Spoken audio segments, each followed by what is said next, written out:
all of a sudden there's this mysterious piece of cake missing. Oh. So Pops comes out, or Stepdad comes out, all right, who ate this piece of cake, blah, blah, blah, blah, blah, and lined us all up, all 6 kids. Who fucking ate the cake? Nutting up and screaming and all crazy. We're all looking around. Fuck, none of us had chocolate crumbs on our face. Nobody had, we're kids. He ate it. Wow. Bingo. Yep. And so the process went on for an hour. Who ate the fucking cake? Nobody's like, I ate the cake. To get it over with. I said it. I ate the cake. Oh, jeez. You're a fucking liar. I ate the cake. Oh my god. Oh my so god. I got the beating of my lifetime. Because you're a liar. Because I was trying to. Yeah. It's that kind of psychological mind fuck you were talking about earlier. Yeah. So I completely understand where that comes from, you know, and I was all, whoa, when you said that, I was all, wow. So it's not just me. I think about that little skinny 7-year-old Ken Solon who got dumped off in the middle of nowhere, didn't know anybody, that sense of abandonment. And then literally being pushed out of my house as a young boy. I had a million relationships with women over 25 years. None of them ever broke up with me. I ended them all. And I ended them all because I didn't want to get abandoned. And as soon as things got tough, I dumped them because I figured, well, if I don't dump them, they're probably going to dump me, so it was easier. So I didn't have to go through that horrible I pain. stayed in them for the same reason, though. For the same reason, I stayed in them. Well, I never ended one. You ended them all, I never ended one. Interesting. So I'd be interested to hear from other guys how those issues from when you were kids still come up and what you do. How do you handle that to get through it, or don't you handle it? Is it still a problem for you? You know, and I took it all, blame myself. I was, you know, considered out of my family the ugly duckling. So I was told I was ugly, so I believed for the longest time I was just this horrible, ugly, deformed kid. It feels like a freight train inside me, and as soon as I feel that, you know, oh, here's that thing again. I could go weeks and just be fucking depressed. You know, I've got it to, you know, an hour now. And I don't know, sometimes, you know, whether it's an anger issue or whether it's just a sense of helplessness and an aloneness, you know, like I mentioned, ever since, you know, having the issue of not being able to resolve that and coming to grips and understanding my father and who he was after his passing, and then trying really hard. My mom got very sick, and I moved to be closer to her, and we developed a really incredible relationship over the last 5 years of her life, and then she left. And I find myself just feeling very alone. None of us had the best relationship, but when all of a sudden, not even that relationship is there, and like I said, I'm not married. I'm one of the two of us, 3 of us are not married, and it can get very dark and alone, you know. And you know, even as bad as it was, you know, I'd give 5 minutes to, you know, even that mom or that dad, if I could have 5 minutes of that back, just so we could just be together. But well, you had mentioned that you never ended relationships. Yeah, is that connected to the sense that you don't want to be alone? I think it's got to be, but I mean, I guess I'd rather not. But when I'm alone, I feel like I guess because I do it enough that I'm pretty good at it. But so I don't, you know, I don't know. I mean, that's a tough question, you know, because I think I am good at it, but I think it's out of necessity. Yes. But when, you know, I mean, but I've had two or three, you know, really wonderful relationships. They would, if we would have gotten married, we would now be divorced. Yeah. And so I didn't do that.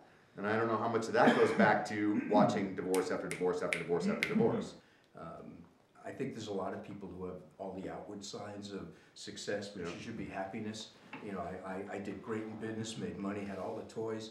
I don't think I've ever been so unhappy until I started to embrace other people. You know, men first as friends, and then seeing women as something other than just for sex. Well, it makes me feel a little better about myself in one way. Sorry, I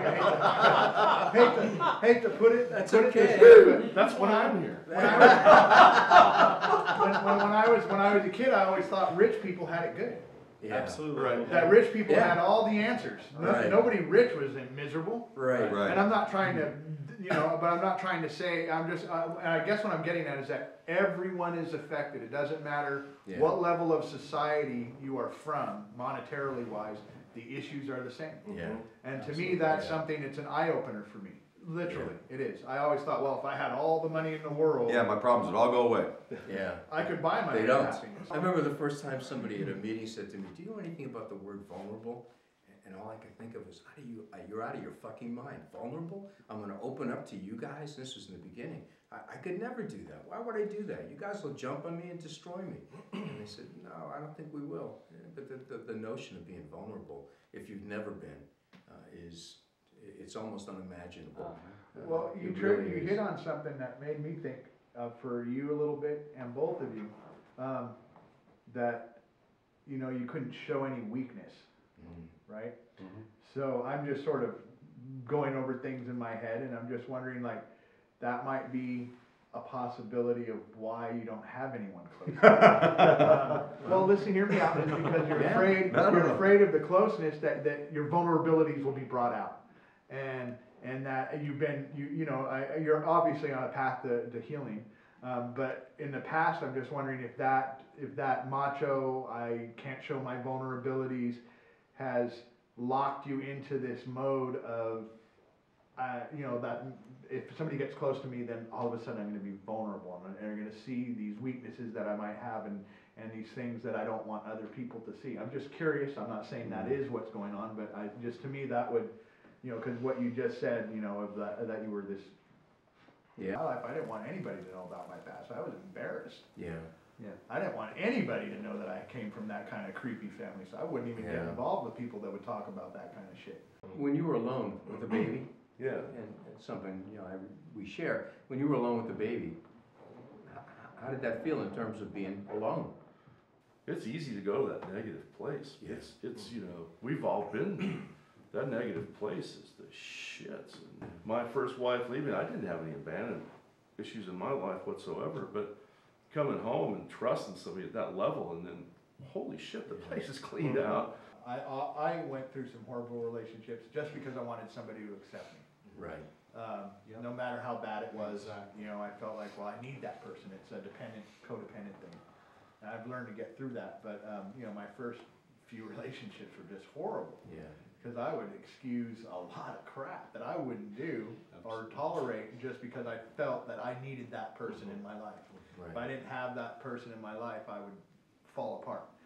And that's not true, And so I went through a lot of relationships just, tolerating crap, and not just because I thought I needed that person. And it's, like we were talking about, similar childhoods, sometimes being abused and whatnot. I think sometimes that I went after people that were good.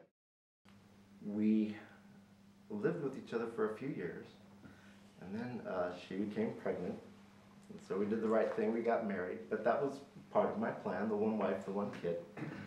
And everything's going along just fine, but the son isn't quite acting quite right. He's getting to be 1 or 2 years old, and he's not talking, he's not doing the things he should be doing.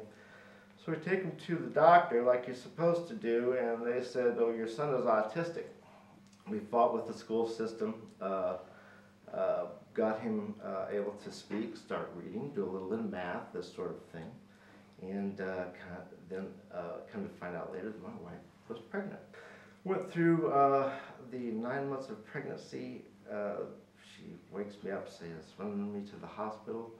We get to the hospital, and after he was born, he passed away after 8 hours. Cool. So we had the best day and the worst day of our life all at the same time. It's difficult to actually say your life out loud, isn't it? Everybody wants a normal kid, but sometimes you're dealt the cards that you just have to play. We did the best we could. We got him, well, I'll tell you the story. He got to be about 11 years old. He was doing math, reading, this sort of thing, but puberty was kicking in. And he was putting his foot down. So I would come home from work, and my wife would just be pulling out her hair. He says he's going to run away. He's going to caused trouble at school. School was saying we can't have him here because he's too disruptive. The school was going to be calling the cops on him to take him out of school. And the reason he was at school was to learn how to behave. So there was no escape. We did reach a point where we had to actually take him to an emergency psychiatric ward to get him into the state system. We just reached the point where we couldn't deal with him anymore. So we took him there, and that's the toughest thing in the world to do, is to drop your son off at the psychiatric ward.